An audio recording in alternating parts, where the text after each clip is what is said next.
So, here's my iMac G3. I've done videos on it before, but in this video I'm actually going to open it up and kind of do a quick what's inside on it. So we see normal, I think this is the last of the G3 iMacs, nothing on this side. And we have on this side all the I/O, so 2 Firewire, headphone and microphone jack. We got reset buttons. We got a modem, USB 1.1 ports, I think they're 1.1, and an Ethernet jack, which I think is 100 speed only. So let's pop off the bottom. Those screws on the bottom that we can see if you want to access it by lifting it up like this. Actually, before that, let's just pop open the memory door. Now, I put as much memory in it as I had laying around, because it's kind of like I have quite a few old just memory DIMMs laying around. And I just decided, hey, let's chuck as much as I can in here. And I think right now, okay, so there's 2 memory sticks, and I have one 256 in there. Kind of limiting, but I had one 128 and one 256, and I can't get both of them to work at once, so I decided, I'll just live with one of them.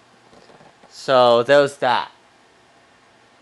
I think now the next step is if you're going to disassemble it, there's quite a few screws around, which I don't know where they all are, but I'll go find them and pop it off. Oh, there's a few screws under this hood right here. So this pops off right here and you have a Vga output. So I'll show you that. So you can plug an external monitor into that. I'm not going to fire it up right now.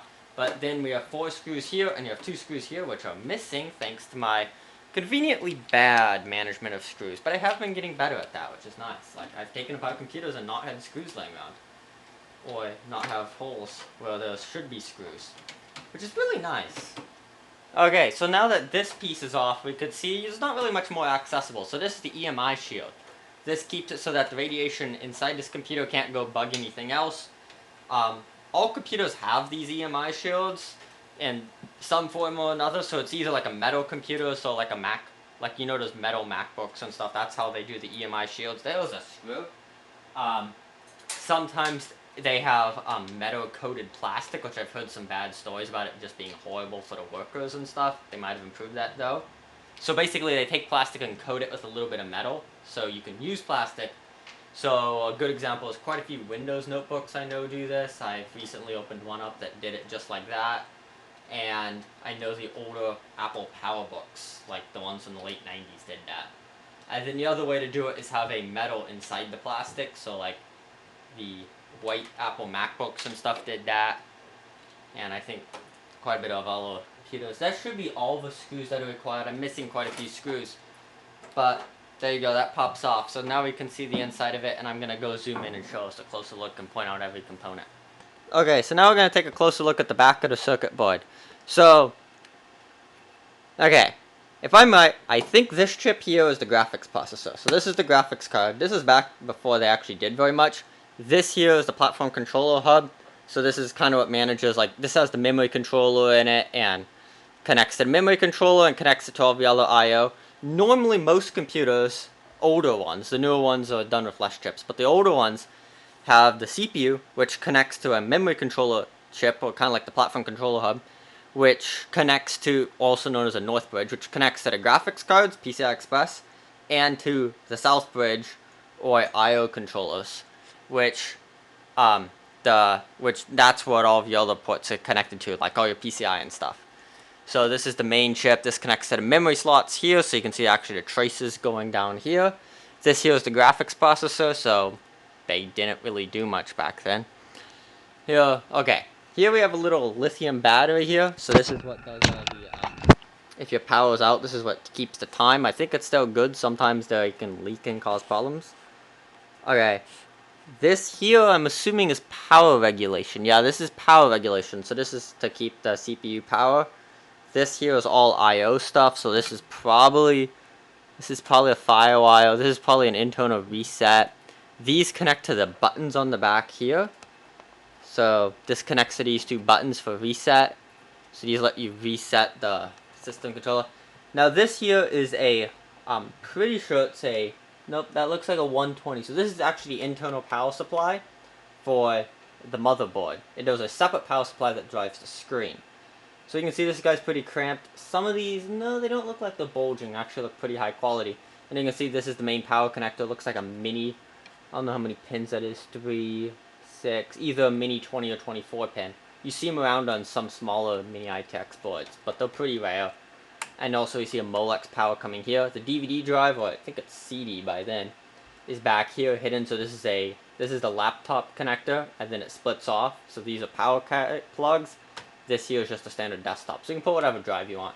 There's a few screws that hold in this cage that we're gonna pop out that has the CD drive and the hard drive in it. If you wanted to, you could probably put a laptop hard drive in here and have 2 drives instead of a CD drive. If you really wanted to, you could probably put in 2 hard drives. And if you really wanted to, you might be able to get them in like a RAID and stuff. I haven't tried running Linux on here. I think I have a copy of 10.4 that I sometimes mess with.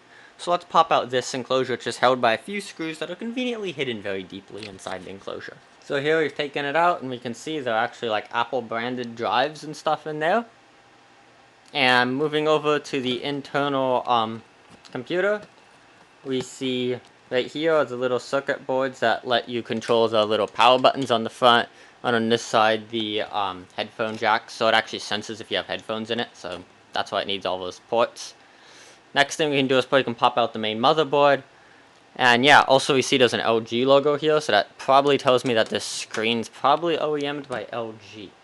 So all the screws for the motherboard have been taken out, and there's actually 2 big connectors here that plug into the screen. And there's one more screw, because, nope, you shouldn't actually have to take that out, because this board comes out right here. So there's the connector. On the back, we see this is the modem here.